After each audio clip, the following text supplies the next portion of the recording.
السلام علیکم ورحمۃ اللہ وبرکاتہ۔ آج ہم بات کریں گے جی سورہ بقرہ کی آیت نمبر 16 کے اندر اللہ تعالیٰ کیا کہہ رہے ہیں جی اس پوری انسانیت سے۔ اور اس سے پہلے آپ نے دیکھا ایمان والوں کی صفات بیان کی گئی، اس کے بعد کفار جی یعنی کہ جو کھلم کھلا کفر کر رہے ہیں، اور اس کے بعد ہے جی مشرکین اور منافقین، اور جو بالکل ہی کہتے ہیں کہ کبھی ادھر کبھی ادھر، ان کا کچھ نہیں پتا کہ کہاں کب کس کے جا کے مل جائے، تو ان کی کچھ نشانیاں بتائی جا رہی ہیں۔ تو اللہ تعالیٰ فرماتے ہیں اولئک الذین، یہی ہیں وہ لوگ، کس کی طرف اشارہ کرا جا رہا ہے؟ جو منافقت کو اختیار کرے ہوئے ہیں اور سوچ رہے ہیں کہ ہم بہت ہی زیادہ ہیں جی ہوشیار۔ تو وہ اس ہوشیاری کے اندر کیا ہے؟ ہوشیار بندہ کب بنتا ہے؟ جب یا تو وہ اپنے آپ کو بہت بڑا ایکسپرٹ سمجھے، یا وہ جس بزنس کے اندر ہاتھ ڈال رہا ہے وہ سمجھے کہ ہاں جی مجھے تو یہاں پر نقصان ہی نہیں ہوگا۔ تو اس کی طرف اشارہ کیا گیا ہے اولئک الذین اشتروا، یعنی کہ انہوں نے خرید لی گمراہی ہدایت کے بدلے میں۔ یعنی کہ دو طرح کے لوگ تھے، ایک تو وہ لوگ جو پہلے گمراہی کے اندر مبتلا تھے، حقیقت نہیں پتا تھی کہ کہاں جانا ہے، کیسے خداؤں کو تسلیم کرنا ہے اور کیسے ہم اس کی عبادت کریں۔ تو اگر آپ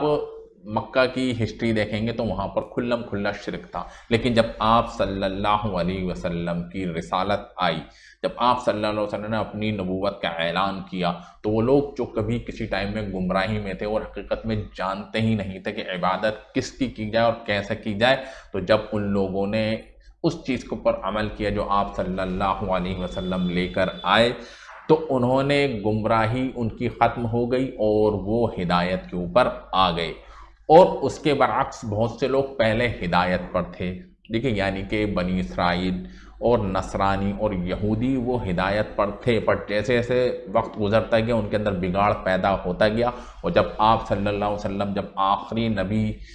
مبعوث ہوئے جی، تو اس وقت بھی آپ صلی اللہ علیہ وسلم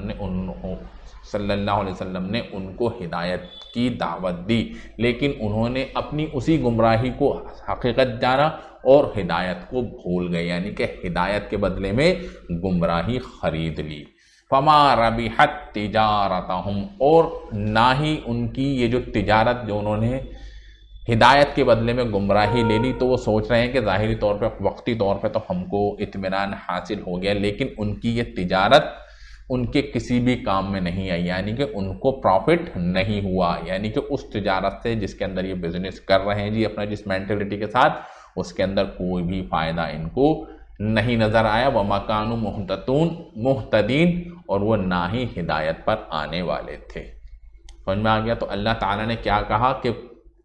ظاہری طور پر اگر ہم دنیاوی اعتبار سے دیکھیں تو گمراہی بڑی ہی اچھی نظر آتی ہے، کیونکہ اس کے اندر کچھ کام تو کرنا پڑتا نہیں، نہ اپنی نفس کو ماننا پڑتا، نہ اپنے ماحول کے اگینسٹ چلنا پڑتا، جیسا